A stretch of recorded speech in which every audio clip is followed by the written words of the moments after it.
الحمدللہ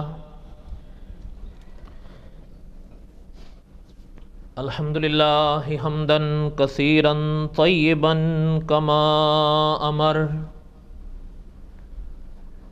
واشہد ان لا الہ الا اللہ وحدہ لا شریک لہ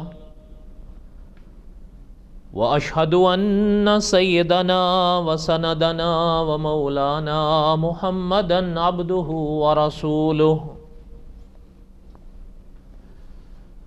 اما بعد اعوذ باللہ من الشیطان الرجیم بسم اللہ الرحمن الرحیم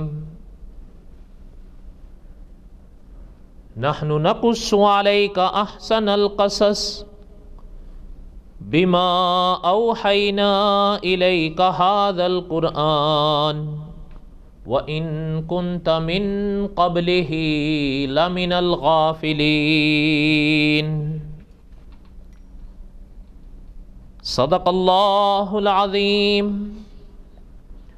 وبلغنا رسولہ النبی الکریم ونحن على ذلك لمن الشاہدین والشاکرین والحمد للہ رب العالمین اللہم صلی علی محمد وعلی آل محمد کما صلیت علی ابراہیم وعلی آل ابراہیم انکا حمید مجید اللہم بارک علی محمد وعلی آل محمد کما بارکت علی ابراہیم وعلی آل ابراہیم انکا حمید مجید۔ قصص الانبیاء علیہم السلام ہم پڑھ رہے تھے اور حضرت ابراہیم علیہ السلام کے واقعات چل رہے ہیں۔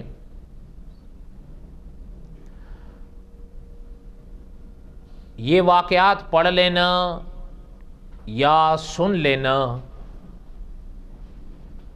یہ تو کوئی ایسی بات نہیں، لیکن بہرحال دعا کریں کہ اللہ تعالی ہمیں ان قصص میں جو عقائد کے لیے سبق ہیں یا اعمال کے لیے سبق ہیں، اللہ تعالیٰ ان کی اصلاح نصیب فرمائیں۔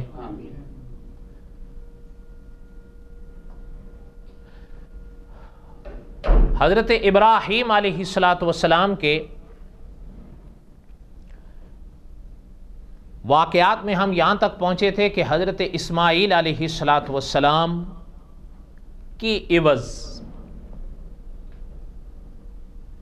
اللہ ذوالجلال والاکرام نے ایک دمبا بھیجا، وہ قربان ہوا، اور حضرت ابراہیم علیہ السلام نے اپنا خواب سچا کر دکھایا۔ یہاں تک ہم پہنچے تھے کہ حضرت ابراہیم علیہ السلام کی زندگی کا رخ آگے کی طرف چلنے لگا۔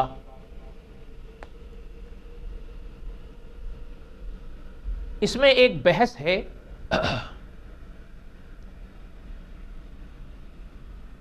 کہ ذبیح کون ہے،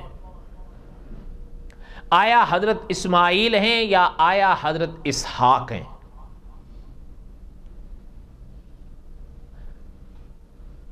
قربانی کا یہ واقعہ تو جیسے میں نے عرض کیا تھا کہ جیسے قرآن پاک میں آیا ہے، قربانی کا یہ واقعہ بائبل میں بھی ہے۔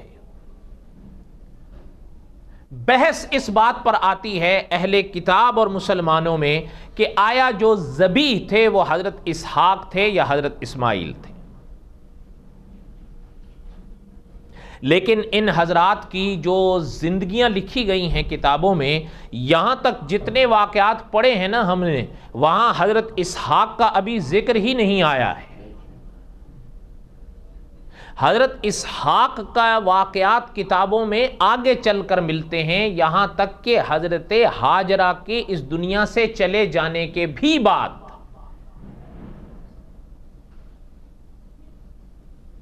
لیکن انشاءاللہ جب حضرت اسحاق علیہ السلام کے کچھ واقعات ہم پڑھیں گے تو وہاں جا کر پھر ہم اس مسئلے کو پڑھیں گے کہ ذبیح کون ہے. آیا اب دیکھیں ایک چیز تو ہے ہمارا تو ایمان ہے. جو بات آقا صلی اللہ علیہ وسلم نے ارشاد فرما دی آمنا صدقنا، اور عقیدہ ہے ہمارا کہ آسمان کا سورج پھٹ سکتا ہے، لب مصطفیٰ کی جنبشیں غلط نہیں ہو سکتی. یہ تو عقیدہ ہے. رہ گیا مسئلہ جس کو کہتے ہیں نا کہ سمجھیں آپ اور ہم تو خادم ہیں، غلام ہیں، لیکن اہل کتاب تو حضرت محمد الرسول اللہ کو خدا کا رسول نہیں مانتے صلی اللہ علیہ وسلم. اس لیے آیا کہ وہ جب کوئی بات کرتے ہیں تو آیا ہمارے پاس بھی کوئی جواب ہونا چاہیے یا نہیں ہونا چاہیے؟ تو انشاءاللہ جب ہم حضرت اسحاق علیہ السلام کے واقعات پڑھیں گے تو پھر یہ بھی انشاءاللہ ہم پڑھیں گے کہ آیا اس کے بارے میں محققین کا فیصلہ کیا ہے، اور انہوں نے جو اپنے عقیدے اور اپنے مسلک کے دلائل دیے ہیں وہ کیسے ہیں.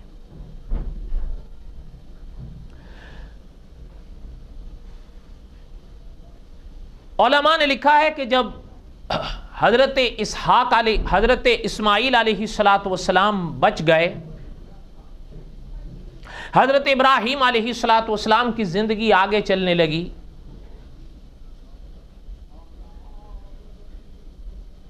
حضرت ابراہیم علیہ السلام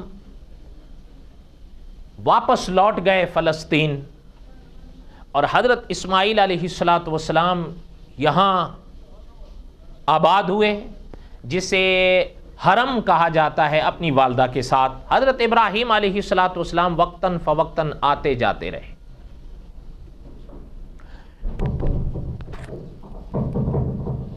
آواز نہیں دیکھیں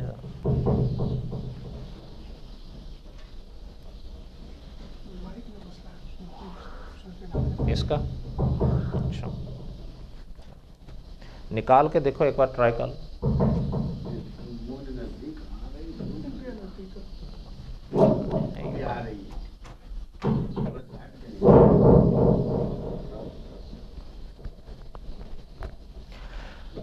اللہم صلی علی سیدنا مولانا محمد وعلی آل سیدنا مولانا محمد وبارک وسلم وصلی علیہ.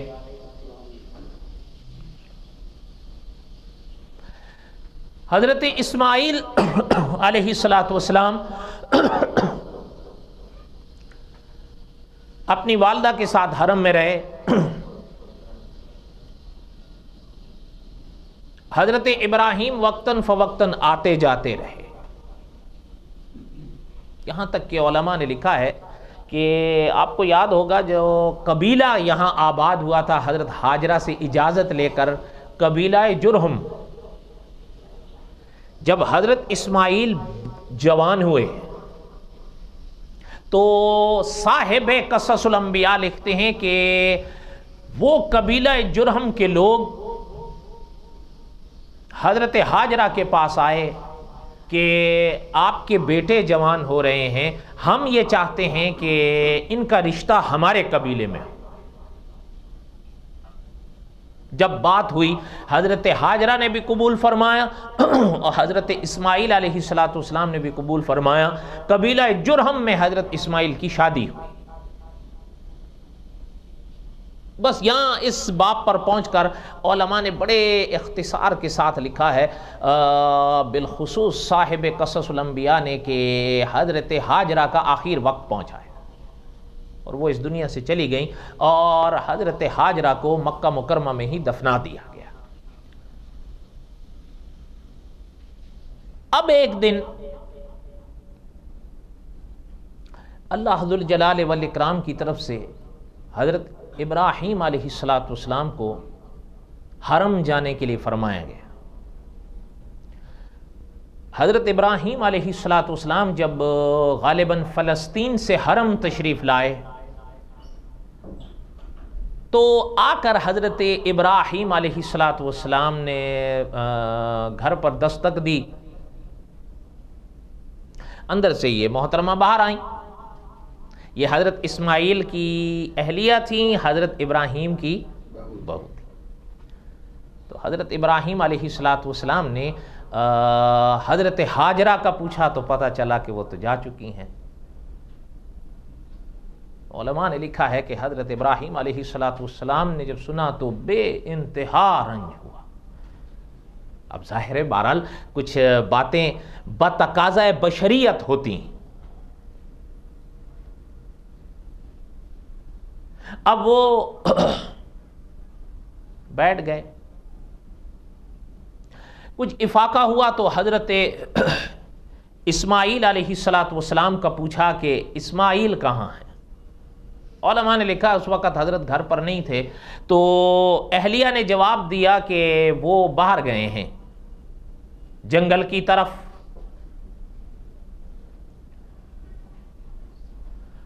تو حضرت ابراہیم علیہ السلام نے فرمایا اچھی بات ہے، یہ بتائیں گزر کیسے ہو رہا ہے؟ وہ آگے سے کہنے لگیں کہ جی کیا پوچھتے ہیں؟ حضرت ابراہیم علیہ السلام نے فرمایا کیوں، کیا بات ہے؟ کہنے لگی گزر کیا ہے کیا ہمارے پاس؟ حضرت اسماعیل شکار کے لیے گئے، کبھی کوئی جانور مل گیا تو شکار کر کے لے آئے تو گوشت مل گیا، ورنہ پانی ہے اور کچھ گزارا حال ہے، اور کیا ہے؟ حضرت ابراہیم علیہ السلام نے ان کا جواب سنا تو کوئی بات ارشاد نہیں فرمائی۔ فرمایا اچھا میں چلتا ہوں، جب آپ کے شوہر اسماعیل آئیں تو ان کو میرا سلام کہنا، اور ان سے کہنا کہ ایسے ایک بڑی عمر کے آدمی آئے تھے، وہ آپ کے لیے سلام کہہ رہے ہیں، اور میری طرف سے ان سے کہنا کہ میں ان سے کہہ رہا ہوں کہ اپنے گھر کی دہلیز کو بدل دو۔ دہلیز سمجھتے ہیں آپ؟ یہ خیر بہرحال یہ تو ایک ضمناً بات ہے، آپ کو تو خیر اس سے کوئی دلچسپی ہو کہ نہیں۔ ہندوستان کا جو شہر ہے نا دہلی، کئی سال پہلے ایک بڑا سیمینار یا ایک کیا کہیں کانفرنس منعقد ہوئی تھی، اور بڑے بڑے خاص کر مسلمان علماء کو بھی دعوت، اس بات پر بحث تھی کہ یہ جو لفظ ہے نا یہ کیا ہے، آیا دلی ہے، دہلی ہے یا دہلی ہے، اس کا ماخذ کیا ہے؟ تو ایک عالم کی رائے اس میں، خیر میں کوئی اتفاقی بات نہیں، میں صرف ایک رائے پیش کر رہا ہوں، ایک عالم نے بڑی عجیب رائے دی تھی، ایک صاحب نے، کہ یہ لفظ ہے اصل میں نکلا ہے دہلیز سے۔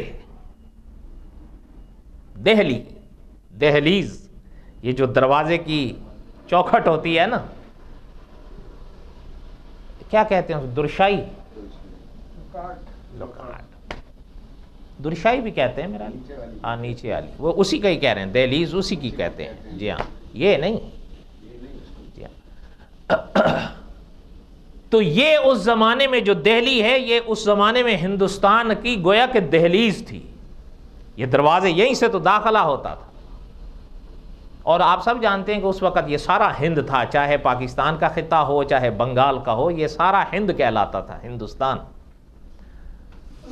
تو بہرحال حضرت نے فرمایا وہ آئے تو ان کو میرا سلام کہنا، اور ان سے کہنا کہ ایسے ایک بزرگ آئے تھے اور وہ آپ کو سلام کہہ گئے ہیں، اور آپ کو یہ پیغام دے گئے ہیں کہ اپنی دہلیز کو بدل دو۔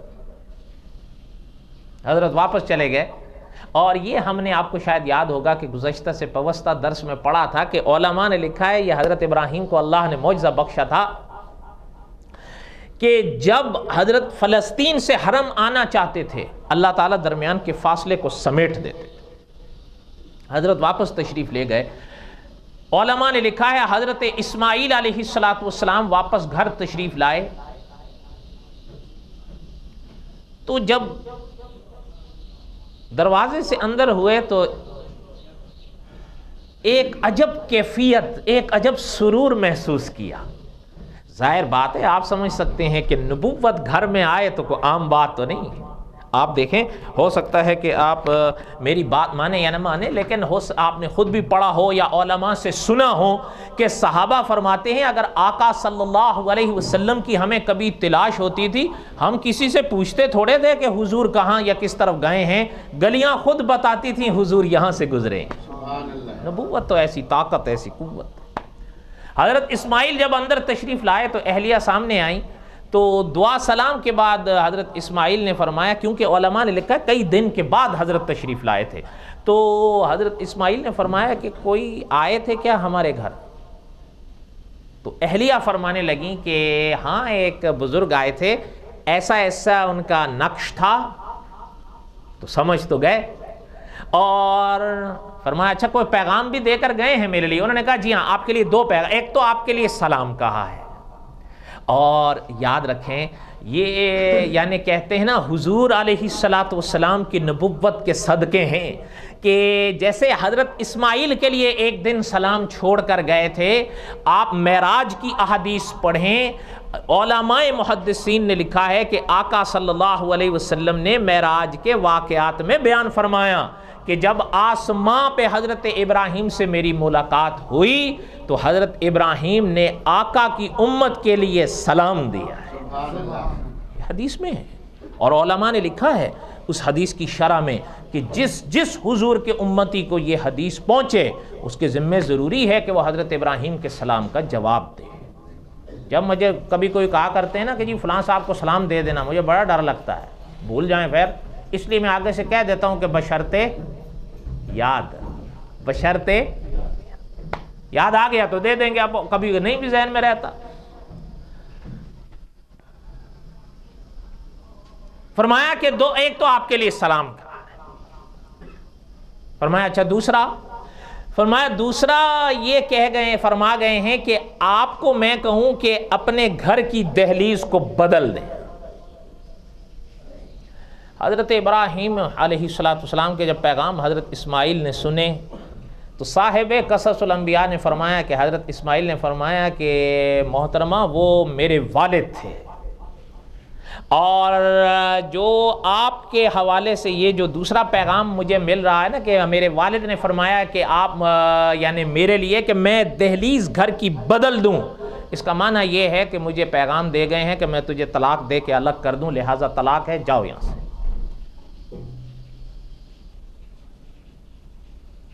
اس کی وجہ علماء نے لکھی ہے کہ دیکھیں یعنی وہ جو خاتون تھی اس کے جو جملے تھے نا، میں آپ سے پوچھتا ہوں شکر گزاری کے تھے؟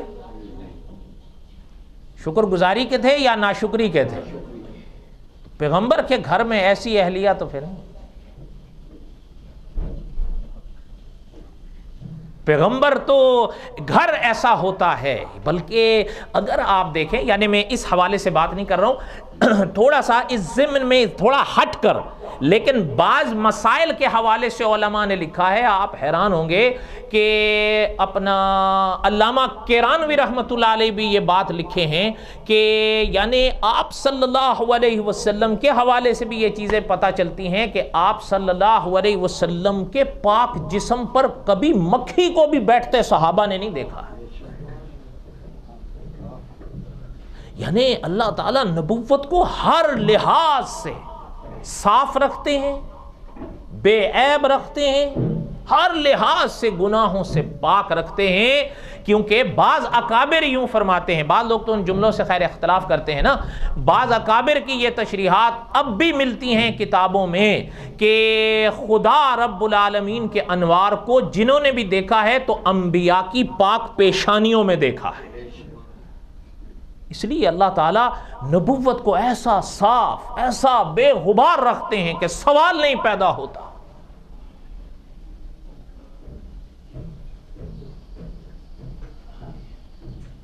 اس لیے یہ کیسے ہو سکتا تھا؟ اس لیے حضرت ابراہیم نے یہ پیغام دیا۔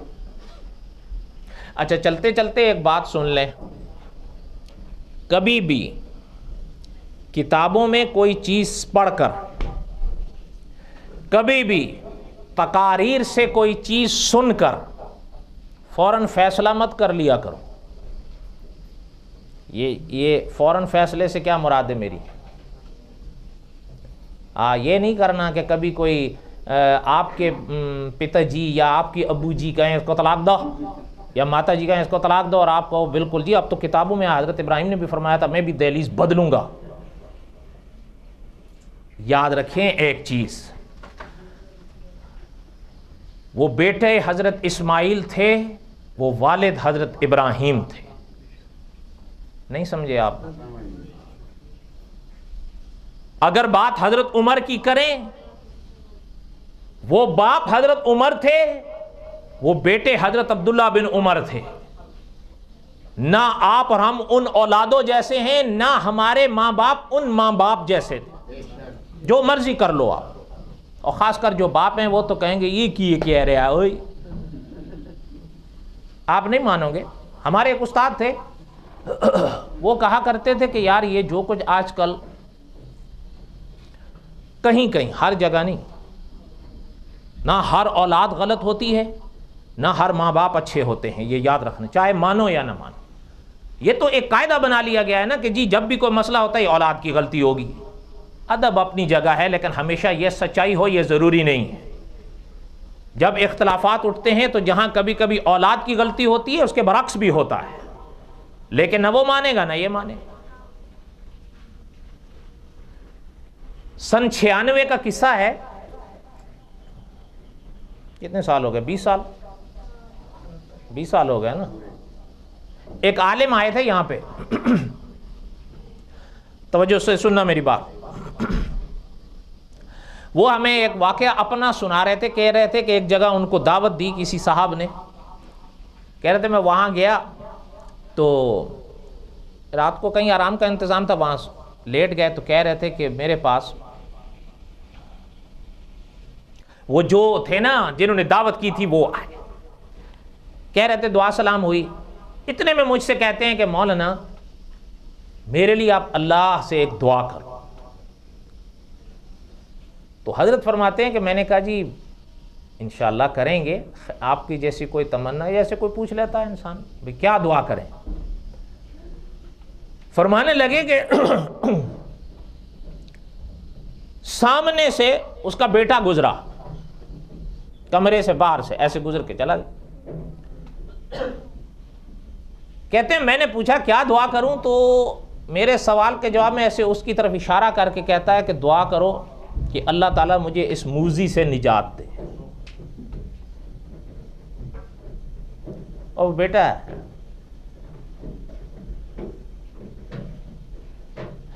فرماتے ہیں میں نے کہا کہ یار آخر آپ نے یہ کیا کہا ہے؟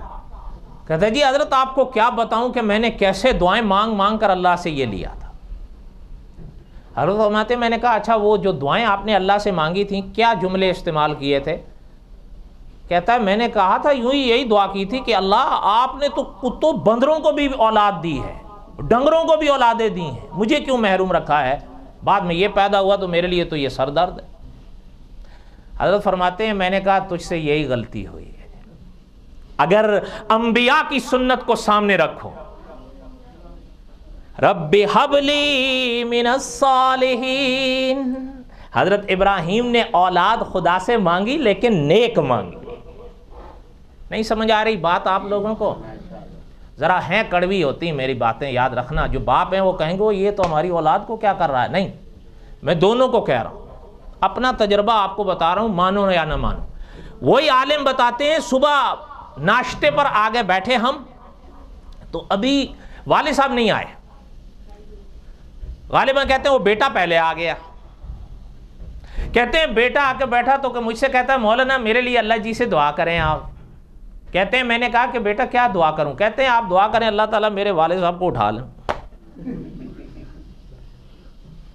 مولانا فرماتے ہیں میں نے چہرہ نیچے کر لیا، بھائی یار یہ کیا ہے، باپ بیٹے سے تنگ ہے اور بیٹا. اس لیے یہ بالکل آپ یعنی یہ اصول نہ رکھیں کہ ہمیشہ غلطی ماں باپ کی ہوگی یا اولاد کی، دونوں طرف ہو سکتی ہے. اس لیے اگر آج کے دور میں کوئی ماں یا کوئی باپ یہ کہے کہ بھائی طلاق دے دو، فوراً اس پہ عمل نہیں کر لینا. یہ واقعات سامنے رکھ کے یاد رکھنا کبھی بھی. بلکہ ہمارے بعض اکابر فرمایا کرتے تھے، آپ کو تو خیر ہو سکتا ہے بعض حضرات کو برا بھی لگے لیکن حقائق تو میں نہیں چھپاتا. مولانا محمد امین اکاڑوی رحمت اللہ علیہ، کوئی مانے نہ یا مانے، پاکستان کی دھرتی پر ایسا شخص مدتوں میں نظر نہیں آیا. یہ آپ علماء سے پوچھیں، میری بات نہ پوچھیں.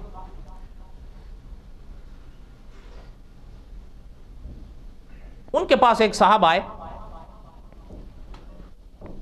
یہ میں تقریروں کے لیے کہہ رہا ہوں آپ کو، ایک صاحب آئے، کہتے ہیں اس دور میں ایک بڑی آواز تھی مولانا مسعود اظہر کی،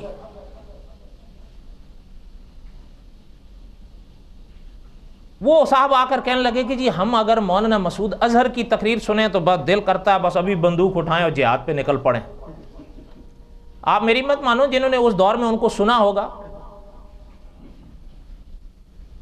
اور اگر گھر آئیں یا دوسری محفل میں جائیں اور مولانا طارق جمیل کی تقریر سن لیں تو بس آدمی کہتا ہے بستر اٹھاؤں اور نکل پڑوں صدا کے لیے تا حیات۔ یہ اس نے سوال جو کیا تھا غلط کیا تھا؟ اور آپ تو بتاؤ، بولو تو صحیح۔ تو سمجھ نہیں آتی کہ کیا کریں، ادھر جائیں یا ادھر جائیں۔ لیکن آگے مولانا امین اکاڑوی تھے نا رحمت اللہ علیہ، حضرت نے فرمایا مجھے اچھا ایک بات بتاؤ، کسی بزرگ کے ہاتھ پر بیعت بھی ہو؟ جی ہاں بیعت ہوں۔ کیا نام ہے؟ نام لیا، وہ صاحب علم تھے۔ حضرت نے فرمایا کہ خود تجویز نہیں کرو تقریریں سن کے، اپنے لیے اپنے بڑے سے تجویز کرو کہ تمہیں کیا کرنا ہے۔ نہیں سمجھ آئی بات؟ آپ یہ باتیں تھوڑا آپ کے لیول سے اوپر کی۔ اس دن مجھے کہہ رہا تھا کہ جی یہ بات بڑی کڑوی ہوتی ہے، آپ کہتے ہیں ہمارے لیول سے اوپر ہے، یہ سچ ہے، کوئی نہ مانے الگ بات ہے، پر یہ سچ ہے۔ مجھے آپ کے چہروں کا تاثر بتا دیتا ہے کہ یہ سچ ہے، وہ بات آپ کے اوپر سے گزر جاتی ہے۔ لیکن یہ بات وہی ہے جو قاری صدیق احمد صاحب باندوی رحمت اللہ علیہ نے فرمائی تھی کہ کام دین کا کرو یا دنیا کا، اپنے بڑوں سے ہمیشہ پوچھ کر چلو۔ ہو سکتا ہے میری زبانی آپ کو نہ لگے، ہمارے وہ خیر جو بات سنا رہا تھا میرا استاد کہنے لگے کہ یار یہ جو آج کل نظام چل رہا ہے نا، اس میں کچھ ہم لوگوں کا بھی قصور ہے۔ میں نے کہا حضرت آپ کا کیا قصور ہے؟ کہتا ہے ہم سے میری یہاں مراد کئی ایسے لوگ ہیں۔ تو میں نے کہا کیا اب قصور کیا ہے؟ کہتے ہیں قصور یہ ہے کہ جب میں ممبر پر بیٹھوں گا میں ماں باپ کے حقوق بتاؤں گا کہ اولاد پر ماں کے یہ حق، باپ کے یہ حق، ماں کا یہ حق، باپ کا یہ حق، ہمارے لوگوں کا یہ ذہن بن جاتا ہے کہ یار ان کے پاس تو چھری الٹی چھری رکھو، یہ تو ٹھوش نہیں کر سکتے ہمارے آگے۔ لیکن یقین کریں حضرت فرمانے لگے کہ تم تو خود پڑھے ہوئے ہو، قرآن اور حدیث فقہ جہاں پر ماں باپ کے حق اولاد پر رکھتے ہیں، وہیں پر ماں باپ پر اولاد کے حق رکھتے ہیں۔ ہم ایک پہلو یاد رکھیں، دوسرا چھوڑ۔ اس لیے اگر کتابوں میں کہیں پڑھا کہ حضرت ابراہیم نے فرمایا اپنی دہلیز بدل دو، یا کسی صحابی کا یہ واقعہ، سچ سے یا ایک بات سنیں آپ، یعنی امام ابو داود رحمت اللہ علیہ، بہرحال یعنی محدثین نے یہ واقعہ لکھا، آپ حیران ہوں گے۔ آقا صلی اللہ علیہ وسلم کی شان ذرا دیکھیں، حضور کی پاک زندگی میں ایک مسئلہ بنا۔ ایک خاتون تھی، وہ اپنے شوہر سے علیحدگی کی چاہتی تھی۔ اچھا، جو شوہر تھے آپ کتابوں میں پڑھے وہ جان نثار تھے اپنی اہلیہ پر۔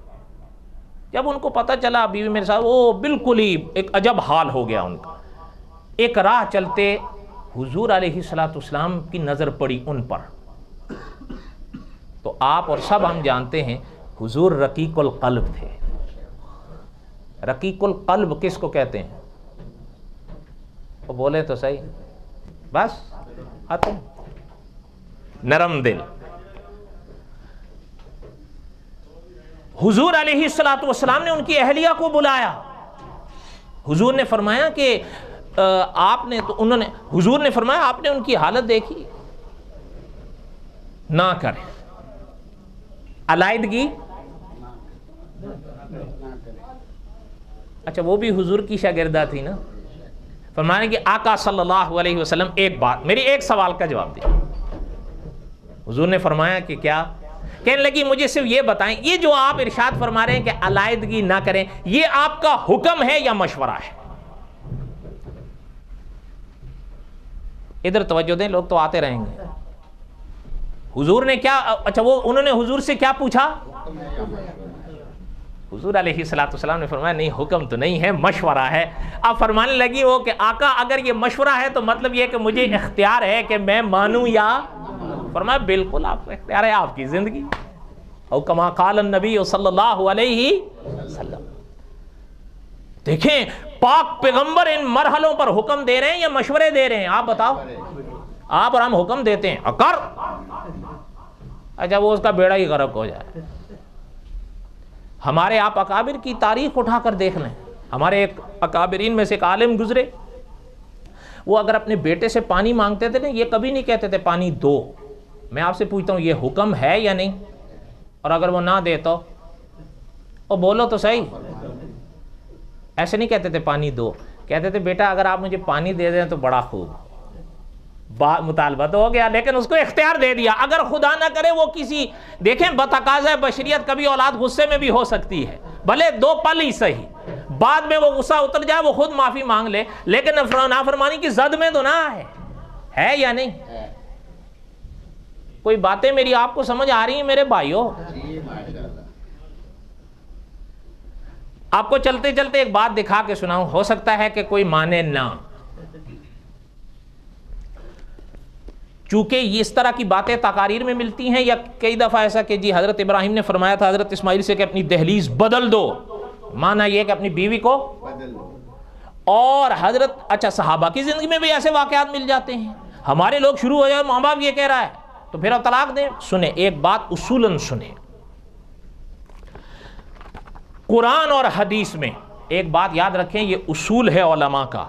قرآن پاک اور احادیث طیبہ سے مسئلہ کشید کر کے آگے فتویٰ دینا یہ فقہا کا کام ہے، نہ میرا ہے نہ. میں آپ سے پوچھتا ہوں، میں آپ کو فتویٰ دے سکتا ہوں؟ نہیں. اور بولو تو صحیح. کاش میرے یار اگر یہ چیز سمجھ لیں اور مان لیں تو یہ جو دنیا میں فتنے ہیں قریب با ختم ہونے کو جا لگے. اس لیے کہ جب مجھے حق ہی نہیں ہے مسئلہ قرآن و حدیث سے آگے کشید کرنے کا، پھر میں کیوں کر رہا ہوں؟ اور جب حق نہیں اور کر رہا ہوں تو پھر خود بھی گمراہ ہوں گا، اوروں کو بھی لے ڈوبوں گا. یہ شہید ختم نبوت مولانا یوسف لدھیانوی صاحب رحمۃ اللہ علیہ کی کتاب ہے. آپ کے مسائل اور ان کا حل جلد نمبر 5 ہے. ایسی کتاب ہے یہ اصل میں سوالات کے جوابات ہیں. یعنی غالباً سن 1978 میں حضرت نے لکھنے شروع کیے تھے وہ ایک اخبار میں، پھر بعد میں یہ کتابی صورت میں چھپے. یہ اس کی جلد نمبر 5 ہے. اس میں صرف نکاح طلاق وغیرہ کے مسائل ہیں. جلد نمبر 5 ہے. یہ کل 10 جلدوں میں چھپی ہے. یہ سلسلہ تب تک جاری تھا جب تک حضرت شہید نہیں ہوئے. حضرت اس دنیا سے جب شہادت پا کے چلے گئے پھر یہ سلسلہ ختم ہو گیا. اب یہ 10 جلدوں میں چھپی ہے. یہ جلد نمبر 5 ہے. ذرا سنیں سائل کیا کہتا ہے. توجہ ہے میری طرف؟ صرف گزارش کروں گا دھیان سے سنیں. سائل پوچھتا ہے حضرت لدھیانوی رحمۃ اللہ علیہ سے کہ والدین اگر بیٹے سے کہیں کہ اپنی بیوی کو طلاق دے اور بیٹے کی نظر میں اس کی بیوی صحیح ہو، حق پر ہو، طلاق دینا اس پر ظلم ہو، تو اس صورتحال میں بیٹے کو کیا کرنا چاہیے؟ سوال سمجھ میں آ گیا یا نہیں آیا؟ آگے سنیں. کیونکہ ایک حدیث پاک ہے جس کا معنی یہ ہے کہ والدین کی نافرمانی نہ کرو، گو وہ تمہیں بیوی کو طلاق دینے کو بھی کہیں. حدیث کا معنی سمجھ میں آ گیا؟ اس نے اب اپنے اشکال پہ حدیث پیش کی ہے یا نہیں؟ آگے سنیں. اب یہاں تک سوال ہے، اب جواب سنیے. جواب شہید ختم نبوت مولانا یوسف لدھیانوی رحمۃ اللہ علیہ.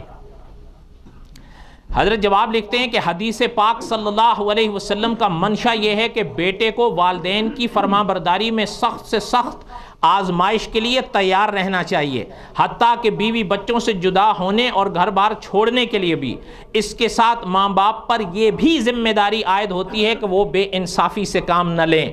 اگر والدین اپنی اس ذمہ داری کو محسوس نہ کریں اور ظلم پر اتر آئیں تو ان کی اطاعت واجب نہیں ہے. نہیں سمجھ آئی گا خدا کے بندو؟ جو باپ ہو ان کے لیے تو یہ گولیاں ہیں. میں مزاق نہیں کر رہا ہوں، میں بھی باپ ہوں. یہ کیا پڑھ رہا ہے؟ مگر باپ میں تو سچ نہیں چھپا سکتا، یہ اور ہوں گے. آگے سنیں. اگر والدین اپنی اس ذمہ داری کو محسوس نہ کریں اور ظلم پر اتر آئیں تو ان کی اطاعت واجب نہ ہوگی بلکہ جائز بھی نہ ہوگی. آپ کے سوال کی یہی صورت ہے اور حدیث پاک آپ کے سوال کے متعلق نہیں ہے. نہیں سمجھ آئی؟ نہیں سمجھ آئی؟ آگے سنیں، حضرت نے لکھا خلاصہ یہ ہے کہ اگر والدین حق پر ہوں تو والدین کی اطاعت واجب ہوگی، اور اگر بیوی حق پر ہو تو والدین کی اطاعت ظلم ہوگی۔ اور اسلام جس طرح والدین کی نافرمانی کو برداشت نہیں کر سکتا، اسی طرح ان کے حکم سے کسی پر ظلم کی اجازت بھی نہیں دے سکتا۔ سمجھ آئی بات یا نہیں سمجھ آئی؟ میرے خیر کہنے کا مقصد صرف اتنا تھا کہ تقاریر سے کوئی بات سن کے اس پہ فوراً عمل مت کر لیا کرو، ہاں یہ یاد رکھ۔ بلکہ دیکھیں کبھی یہ بھی ہوتا ہے بیوی اور ماں میں جھگڑا ہو جاتا ہے، کبھی ایسی بھی صورت ہوتی ہے۔ غالباً حضرت تھانوی رحمۃ اللہ علیہ نے بیٹے کو یہ بات لکھی ہے کہ وہاں سے ہٹ جاؤ، کیا کرو؟ وہاں سے ہٹ جاؤ۔ پتہ ہے اس وقت اگر وہ ہٹے گا تو ماں تو کہے گی یہ تو بیوی کا نوکر ہے یا نہیں؟ لیکن حضرت نے فرمایا یہ ہٹ جا وہاں سے۔ حکمت ہے اس میں، مفتی امداد اللہ انور صاحب نے فرمایا اس کی وجہ یہ ہے کہ بسا اوقات اولاد یا خاص کر ہمارا خطہ جذباتی ہوتا ہے، ماں ایسی بات کرتی ہے وہ طلاق دلوا دیتی ہے۔ کوئی باتیں آپ کو سمجھ میں آئی ہیں یا بھئی بات یہ ہے، میں نے پہلے کہا قصص الانبیاء تو ہم انشاءاللہ پڑھتے رہیں گے، لیکن کوئی چیز حاصل بھی تو ہو۔ اب حضرت ابراہیم علیہ السلام واپس چلے گئے۔ اچھا کچھ دنوں کے بعد پھر حضرت تشریف لائے۔ صاحب قصص الانبیاء نے لکھا ہے اتفاق سے اس بار بھی تشریف لائے تو حضرت اسماعیل نہیں تھے۔ آئے تو دستک دی تو اہلیہ دوسری شادی کی۔ جب باہر تشریف لائیں تو حضرت دعا سلام کے بعد حضرت ابراہیم نے پوچھا کہ اسماعیل کہاں ہیں؟ انہوں نے فرمایا وہ باہر گئے ہیں۔ تو فرمایا کہ اگر وہ آئیں، اچھا تشریف رکھا، بیٹھے، حال چال پوچھا۔ حضرت ابراہیم نے فرمایا کہ کیسے گزر رہی ہے؟ انہوں نے کہا جی اللہ تعالیٰ کا شکر ہے، پانی ہے، زمزم ہے، گوشت ہے، کھجوریں ہیں، یا جو بھی۔ وہ پہلی کا حال تو سن لیا تھا نا، یا ہو سکتا صابر شاکری ہو، اب ایسا بھی تو نہیں ہے، واللہ عالم بحقیقت الحال۔ بہرحال انہوں نے شکر گزاری کے الفاظ کہے۔ حضرت ابراہیم اٹھ گئے۔ حضرت ابراہیم نے فرمایا اچھا میں واپس چلتا ہوں، آپ کے شوہر آئے تو ان کو میرا سلام کہنا اور ان سے کہنا کہ اپنے گھر کی دہلیز کی حفاظت کریں۔ اب حضرت ابراہیم واپس گئے۔ اب جب حضرت اسماعیل آئے تو حضرت ابراہیم کے پیغام، اچھا یہ بھی سنے کہ صاحب قصص الانبیاء نے لکھا ہے جب اس گھر سے دور ہوئے پلٹ کر دیکھا تو اللہ سے دعا کی کہ میرے اللہ ان کے لیے گوشت میں اور پانی میں برکت نصیب فرما۔ اور آپ حیران ہوں گے، صاحب قصص الانبیاء نے لکھا ہے کہ آقا صلی اللہ علیہ وسلم نے فرمایا اس وقت یہ گندم، یہ آٹا، یہ روٹی وغیرہ کا سلسلہ نہیں تھا، ورنہ حضرت ابراہیم ان کے لیے بھی دعا کرتے۔ اب اس زمانے میں جو چیز تھی حضرت ابراہیم نے کی، اور ان فرامین کی شرح میں علماء نے لکھا ہے کہ دنیا کے کسی خطے میں مکہ مکرمہ کو چھوڑ کر، مثلا آپ یہاں ہیں، پاکستان چلے گئے، ہندوستان چلے گئے، میں آپ سے پوچھتا ہوں 2 مہینے لگاتار آپ گوشت کھائیں، صبح دوپہر شام، صبح دوپہر شام، 2 مہینے لگاتار کھائیں اور ٹھیک رہیں، یہ ممکن ہے؟ لیکن علماء نے لکھا ہے یہ مکہ ہے کہ اگر مکے میں آپ 1 نہیں 2 نہیں 10 سال تک لگاتار گوشت کھائیں آپ کو کچھ نہیں ہوگا۔ کیوں؟ وہاں حضرت ابراہیم کی دعائیں ہیں۔ کوئی بات سمجھ میں آئی ہے میرے بھائیو؟ اللہ تعالیٰ آپ کو خوش رکھیں اور اللہ تعالیٰ آپ کو آباد رکھیں۔ کبھی کبھی ہمارے لیے بھی دعا کر دو کہ کوئی بخشش کا ذریعہ بن جائے۔ اگر آپ میرے دل کی بات پوچھو نا، کبھی کبھی خیال آتا ہے آپ اور ہم بڑے عمل کرتے ہیں، کرنا چاہیے، لیکن دعا کریں کہ اگر اکابر کا یہ رنگ نصیب ہو جائے کہ جو کرنا ہے اللہ کے لیے کرنا ہے، وہ بیڑا پار ہو جائے۔ آپ حیران ہو جائیں گے، حضرت یمنی رحمۃ اللہ نے لکھا ہے کہ ایک عجیب بزرگ تھے، ایک راہ آئے، نیچے ایک ورق پڑا ہوا تھا، اس پہ سے بسم اللہ لکھی ہوئی تھی، خدا کا نام تھا۔ اٹھا لیا، دکان پر گئے، جیب میں ہاتھ ڈالا، اس جتنے بھی پیسے تھے تھوڑے بہت، اسے دکان والے سے کہا مجھے عطر دے دو، اس نے عطر دے دی، اس ورق پر عطر لگا دی، خدا کا نام تھا نا، اور اپنی بساط تک سب سے اونچی جگہ پر رکھ دیا۔ حضرت یمنی رحمۃ اللہ علیہ لکھا ہے کہ اس جانب سے آواز آئی میرے بندے آپ نے میرے نام کو مہکایا ہے، تیرے نام کو ہم مہکا دیں گے۔ دعا کریں کہ اللہ تعالیٰ اپنی رضا نصیب فرمائے۔ وما علینا الا البلاغ المبین۔ سنت ادا۔